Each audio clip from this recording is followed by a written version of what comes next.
The E-Myth Revisited by Michael E. Gerber. Introduction. It was 3 a.m. Sarah was already in her shop. The sweet smell of baking pies, a scent she once loved, now felt like a suffocating reminder of her failure. Just 3 years earlier, her friends had begged her to open this shop. "Sarah," they'd say, "you make the best pies in the world. You'd be crazy not to start a business." And what's worse, she believed them. She saw a way out of a horrible job, a path to freedom, doing work she loved, and doing it all for herself. But the dream had curdled. Now, she hated baking pies.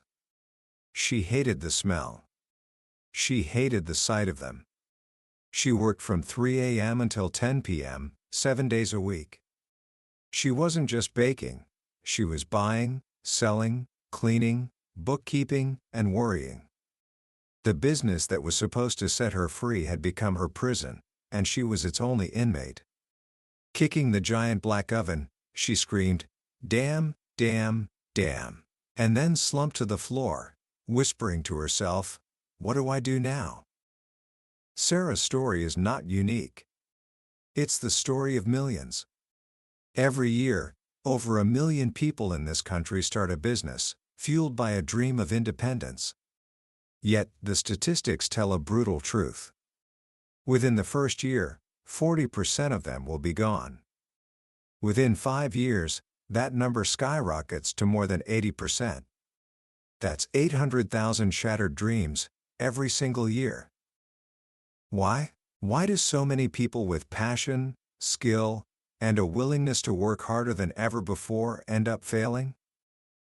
In his groundbreaking book, The E-Myth Revisited, Michael E. Gerber gives us the answer. This book has sold millions of copies for one simple reason: it exposes a fundamental, catastrophic misunderstanding at the heart of almost every small business. Gerber argues that most businesses aren't started by true entrepreneurs, but by what he calls technicians suffering from an entrepreneurial seizure. And that one insight changes everything. Today, we're going to pull back the curtain on this E-myth. By the end of our journey together, you will understand the single, fatal assumption that causes the vast majority of businesses to fail. And more importantly, you will learn the blueprint for building a business that doesn't just survive, but thrives. A business that works for you, not because of you. This isn't just about business strategy, it's a new way of thinking that can give you back your life. Book summary. So what is this fatal assumption that leads people like Sarah down a path of exhaustion and despair? It's an idea that seems so logical, so intuitive, that we almost never question it. And it is this: if you understand the technical work of a business, you understand a business that does that technical work. Let me say that again, because it's the most important sentence you'll hear today. If you understand the technical work of a business, you understand a business that does that technical work. This is the lie that fuels the E-myth. Sarah was a brilliant pie maker. So she started a pie business. A talented mechanic opens a garage. A great graphic designer starts a design agency. They believe their skill is their greatest asset. But Gerber reveals a shocking truth: that technical skill is often their greatest liability. Why? Because a business that does technical work and the technical work itself are two totally different things. The baker knows how to bake, but does she know how to market, to sell, to manage finances, to lead people, to create systems? To the technician who starts a business, the business isn't a business at all. It's just a place to go to work. And this is where the trouble begins. Because as soon as you open your doors, you realize you're not just one person. You're 3 people, all trapped in one body, fighting for control. Gerber identifies these 3 personalities as the technician, the manager, and the entrepreneur. The technician is the doer. He's the baker, the mechanic, the programmer. He lives in the present and loves the feeling of getting his hands dirty.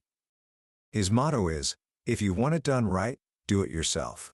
For the technician, The business is a place to practice his craft, free from the boss. The manager is the pragmatist. He craves order, planning, and predictability. He lives in the past, organizing the messes the technician makes. He's the one who buys stacking plastic boxes for the garage and labels everything. Without the manager, there would be chaos. And then, there's the entrepreneur. The entrepreneur is the visionary, the dreamer. He lives in the future, constantly asking, what if? He sees opportunities everywhere. He's the one who had the crazy idea to start the business in the first place. He wants to build an enterprise, a system, something bigger than himself. Now, if these three personalities were perfectly balanced in a business owner, you'd have an unstoppable force. The entrepreneur would dream, the manager would plan, and the technician would execute. But the reality is, the typical small business owner is about 10% entrepreneur, 20% manager, and 70% technician. So, what happens? The entrepreneur has a fleeting vision, the entrepreneurial seizure. He convinces the other two to go along for the ride. But the moment the doors open, the entrepreneur goes quiet, the manager panics, and the technician, thrilled to finally be his own boss, takes over and gets to work.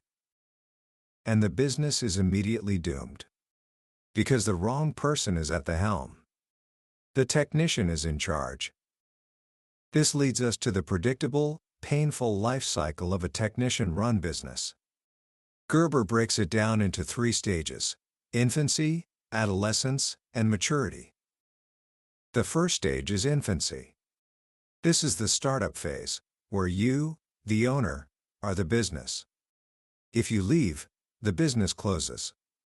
You're the master juggler, baking the pies, serving the customers, cleaning the floors, paying the bills. You're working 14 hours a day, 7 days a week. At first, it's exhilarating. You're free, but soon, if you're any good at what you do, you start to get busy. Too busy. You start falling behind. The customers are relentless. You're working at a breakneck speed, and then the inevitable happens. You, the master juggler, begin to drop the balls. Deliveries are late. The quality slips. The corned beef sandwich suddenly looks like pastrami, because it is pastrami. You realize your business has become the very boss you tried to escape. This is the moment infancy ends. It's the moment when most business owners either quit and close their doors, or they push forward into the next, even more dangerous phase, adolescence. Adolescence begins the moment you decide to get some help. Overwhelmed and exhausted, you finally hire someone. And who do you hire? You hire another technician to do the work you don't like to do. Let's call him Harry. You hand over the bookkeeping to Harry, and for a moment, you feel a wave of relief. You think, I don't have to do that anymore. But this relief leads to a new mistake, what Gerber calls management by abdication. You don't delegate the work to Harry with clear systems and standards, you just dump it on him and run. For a while, things seem better. The business grows. Harry hires more people. But you, the owner, are so busy being the chief technician that you have no idea what anyone else is doing. You've abdicated your role as a manager. And then, the phone calls start. A customer complains. The bank calls about an overdraft. A supplier says an order was placed wrong. You walk out onto the floor and see people doing things the wrong way. And what do? The technician in you explodes. You rush in, push your employees aside, and say, "Here, give it to me. I'll do it myself." You become the bottleneck. The more you do, the less your people do. The less they do, the more you're convinced that you're the only one who cares. You're back to being the master juggler, but now you're paying a team of people to watch you do it. This is the point where the business has grown beyond your comfort zone. For the technician, the comfort zone is defined by how much he can control personally. Once the business grows beyond his personal reach, chaos takes over. At this point, the business owner faces three tragic choices. The first is to get small again. You fire everyone, shrink the business back to a size you can handle by yourself, and go back to infancy. You regain control, but you're trapped. You don't own a business, you own a job. And it's the worst job in the world, because you can't leave, and you can't sell it. Who wants to buy a job? Eventually, the dream dies completely, and you close the doors for good. The second choice is to go for broke. The business grows so fast and so chaotically that it self-destructs. Like a rocket without a guidance system, it soars for a moment and then explodes, leaving behind a trail of dead and broken promises. The third, and perhaps most tragic, possibility is adolescent survival. The owner is so stubborn that he refuses to let the business die. He just keeps fighting, kicking, and screaming, holding it all together through sheer force of will. He becomes consumed by the business, working day and night, year after year, until one day, the business doesn't explode, he does. Burnout. So how do you escape this cycle? How do you build a business that doesn't end in failure or burnout? This is where Gerber introduces the great turning point of the book. It's a revolutionary idea he calls the turnkey revolution. And the model for it is a business you might never expect to learn from: McDonald's. One day in 1952, a 52-year-old milkshake machine salesman named Ray Kroc walked into a hamburger stand in San Bernardino, California. What he saw there, he said, was a miracle. The stand, owned by the McDonald brothers, operated like a Swiss watch. Hamburgers were produced quickly, efficiently, and identically, by high school kids working with precision. Kroc realized that the brothers hadn't just created a hamburger stand, they had created a money machine. What Ray Kroc understood was something the McDonald brothers themselves didn't fully grasp. He saw that the real product wasn't the hamburger. The real product was the business itself. This insight was the birth of what Gerber calls the franchise prototype. Kroc's genius wasn't just franchising a name, it was franchising an entire system of doing business. He set out to create a business that was so perfectly systemized that it could be operated by anyone, regardless of their skill level, and produce the exact same result every single time. This is the key. A mature company, a truly entrepreneurial business, is built on the belief that the business is a product. And like any product, it must be designed to work perfectly, predictably, and profitably, without its inventor having to be there. This leads us to the most important mantra in the entire book: you must work on your business, not just in it.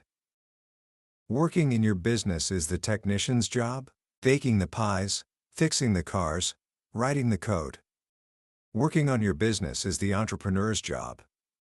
It's the strategic work of designing and building a system that can deliver a consistent result to your customers, day in and day out.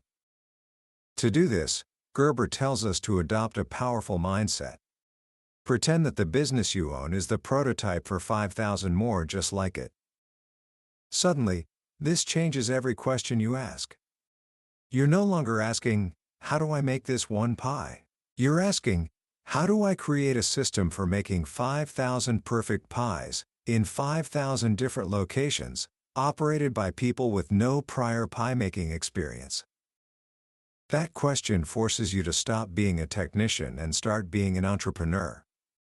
It forces you to build systems. Gerber outlines a few core rules for building your franchise prototype. Rule 1. The model must provide consistent value to your customers, beyond what they expect. Value is what people perceive it to be. It's about creating an experience that is so reliable and satisfying that people can't help but come back. Rule 2. The model will be operated by people with the lowest possible level of skill. This sounds harsh, but it's brilliant. If your business depends on highly skilled experts, it's not scalable. It depends on rare and expensive people. But if you create a brilliant system, then ordinary people can produce extraordinary results. The system becomes the solution, not the people. Rule 3. The model will be a place of impeccable order. In a chaotic world, people crave order. A clean, organized business says to your customers and your employees that you know what you're doing. Rule 4. All work in the model will be documented in operations manuals. Documentation says, "This is how we do it here." It provides clarity, structure, and consistency. It turns your unique way of doing things into a teachable process. Rule 5. The model will provide a uniformly predictable service. What you do is not nearly as important as doing it the same way, every single time. Predictability creates trust. Rule 6. The model will use a uniform color, dress, and facilities code. Marketing research shows that colors and shapes have a powerful, unconscious impact on buying decisions. The look and feel of your business isn't arbitrary. It's a critical part of your marketing system. To build this prototype, Gerber gives us a framework called the business development process. This process is a continuous cycle of 3 activities: innovation, quantification, and orchestration. Innovation isn't just about inventing new products. It's about constantly asking, what is the best way to do this? It's innovating the process by which you deliver your product or service. Gerber gives a simple example. A retail salesperson typically greets a customer by saying, "May I help you?" The customer almost always says, "No thanks, just looking." The conversation is over. The innovation? Change the script. Instead, say, "Hi, have you been in here before?" Now the customer has to say yes or no, and either way, the conversation can continue. This one simple, cost-free innovation has been shown to increase sales by 10 to 16% almost immediately. Quantification is the second step. This means you measure everything. You track the numbers. How do you know your innovation worked? Because you quantify the results. You count how many customers came in, how many bought something, and what the average sale was, both before and after the change. Without numbers, you're just guessing. With numbers, you're managing. Finally, there's orchestration. Once you've innovated a better way of doing something and quantified that it works, you orchestrate it. This means you document it, systemize it, and make it the new standard operating procedure. It's the elimination of discretion. If the blue suit outsells the brown suit, you make the blue suit part of the uniform. Orchestration is what turns a one-time brilliant idea into a predictable, repeatable result. It's how you ensure that the way we do it here gets done that way every time. Innovation, quantification, orchestration. This is the engine of your business development process. It's the work you do on your business. So, where do you begin? Gerber lays out a 7-step program for building your franchise prototype. It starts not with the business, but with you. Step 1. Your primary aim. This is the first and most important step. Before you think about what you want from your business, you must decide what you want from your life. Your business is not your life, it is a vehicle to serve your life. Gerber asks you to imagine your own funeral. What would you want people to say about the life you lived? The answer to that question is your primary aim. It provides the purpose, the energy, and the standards against which you will measure everything else. Without it, your business, and your life, will drift aimlessly. Step 2. Your strategic objective.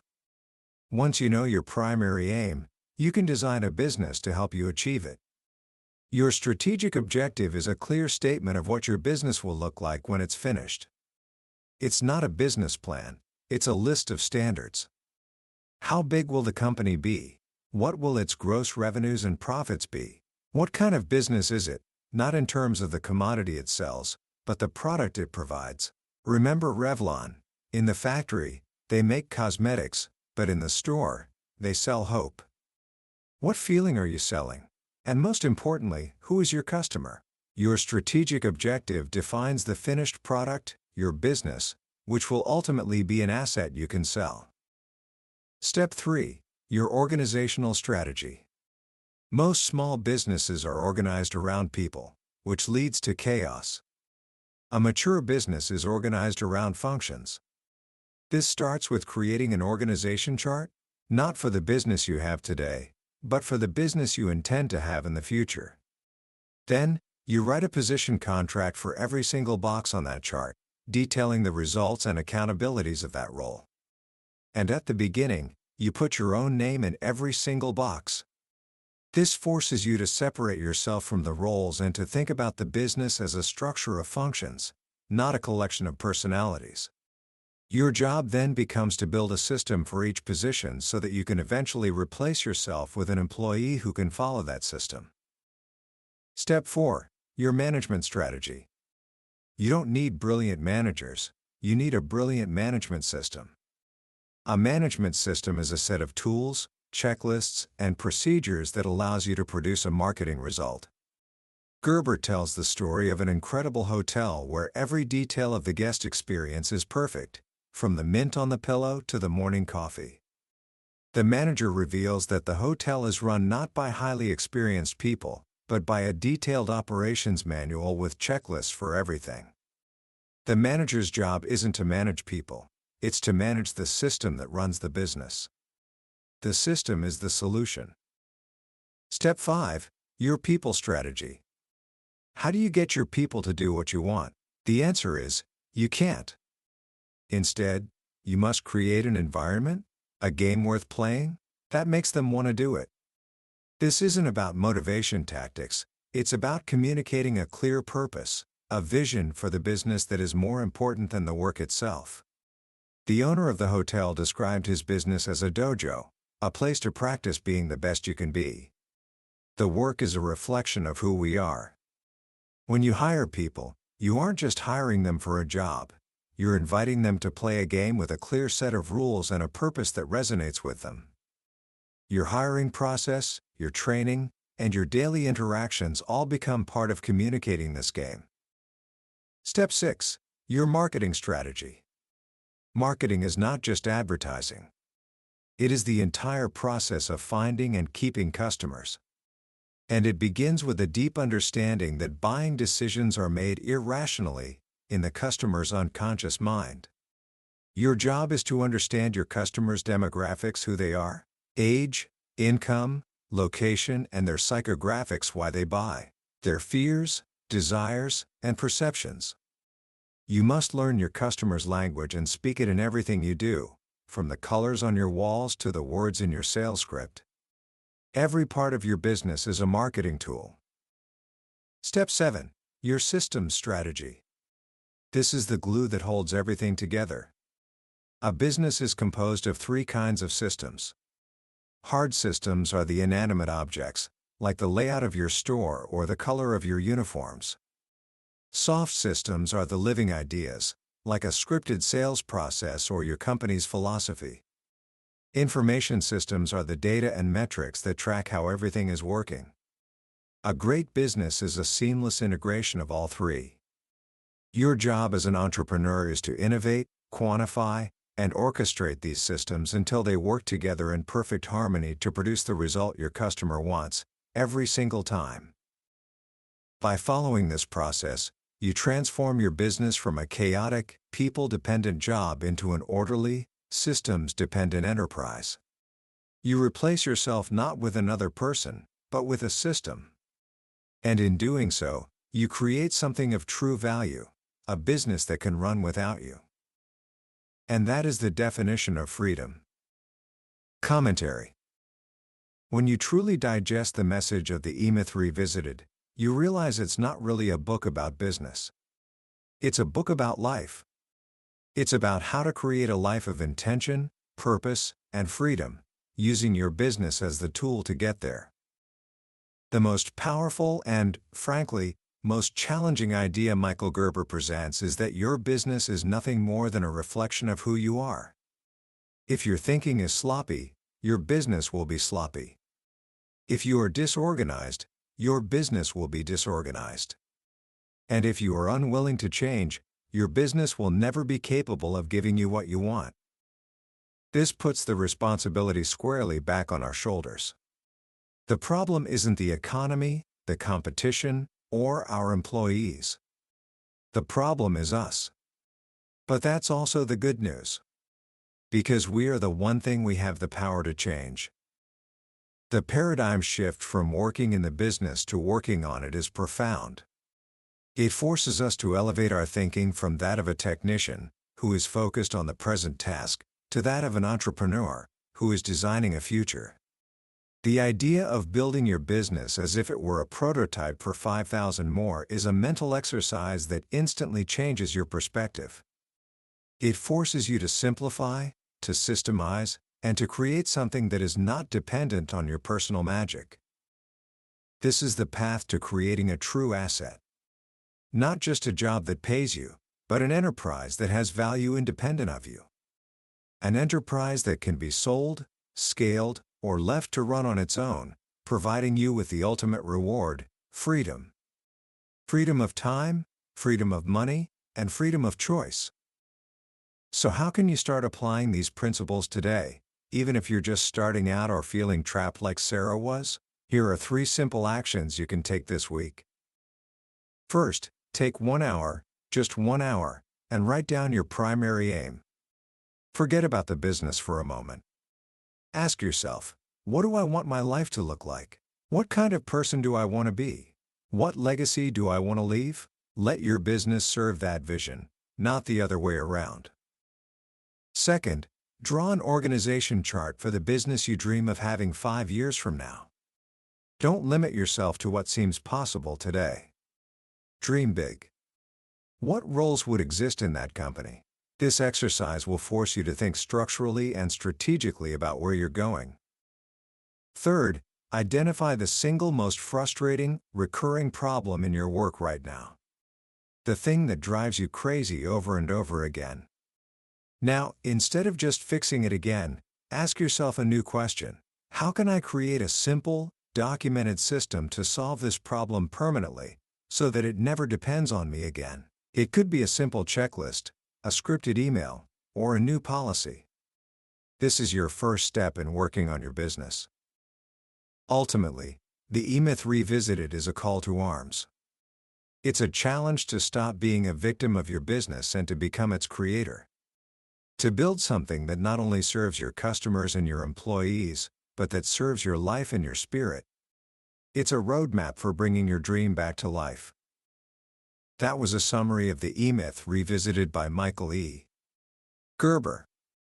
We've explored the core ideas today, but I'll be honest with you, a summary can only take you so far. The real transformation happens when you engage with the book directly.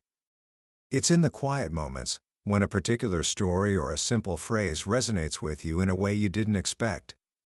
This summary is designed to help you decide if this book is worth your time and attention. If anything we've talked about today has sparked something in you, I encourage you to grab a copy. Reading it isn't just about learning, it's an experience that can genuinely change the way you see yourself, your work, and your future. The link to the book is in the description below. Also, if you found this journey valuable, please show your support by hitting that like button and subscribing to the channel. That way, you won't miss our next exploration into another life-changing book from the billionaire's bookshelf. Let's keep growing together.